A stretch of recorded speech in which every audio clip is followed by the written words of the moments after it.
பண்ணினா என்ன பாவமோ அதுதான பாவம்.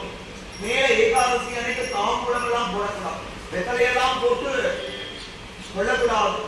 சோமபானம் அப்படின்னு சொல்லக்கூடியதான பானத்துக்கு சமமாயும் இன்னைக்கு சாராயம்னு சொல்லலாம் இல்லையா, அதுக்கு சமமா அன்றைய தினம் தாம்பூலம் வெத்தலை பாக்கு போட்டான் ஏகாதசி அன்னைக்கு.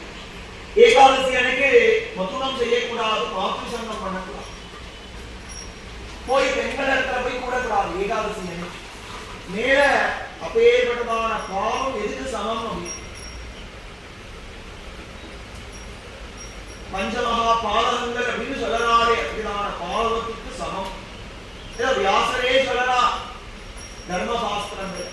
மேல ஏகாதசி விரதத்தினால அழகோ ஆரோக்கியமோ அவாவாருக்கு தேவையான பொருட்களோ நல்ல மனைவிகளோ நல்ல குழந்தைகளோ வீடோ இது எல்லாமே கிடைக்கும்.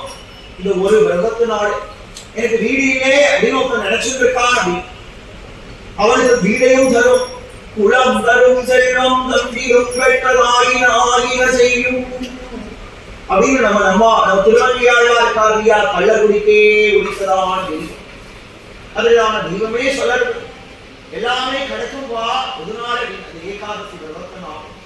ஏகாதசி விரதத்தினால கயரோகம் கூட குஷ்டரோகம் கூட குள்மரோகம் கூட எல்லா ரோகனும் அவன் வியாதி நிவர்த்தியாயிரும் இந்த ஏகாதசி விரதம் இருந்தால். ஏகாதசி விரதத்தினால எல்லா சம்பத்தும் அவனை தேடி வரும், எல்லா விபத்தும் எல்லா ஆபத்தும் எல்லா துக்கமும் அவனுக்கு விளையும். ஏகாதசி தினத்திலிருந்து ஹரிநாமத்தை கீர்த்தனம் பண்ணி எவன் ஒருத்தன் இருந்திருக்கானோ அவனுக்கு ஞானமோ வைராக்கியமோ இது எல்லாம் இதே ஜென்மாவோட உண்டாகி பகவானுடைய சாட்சாத்காரம் கிடைச்சு இதே ஜென்மாவனுடைய முடிவிலே பரமபதமாகிய மகாவீரியத்தை அடைஞ்சிடலாம். கையை தூக்கி மேல சபதமனர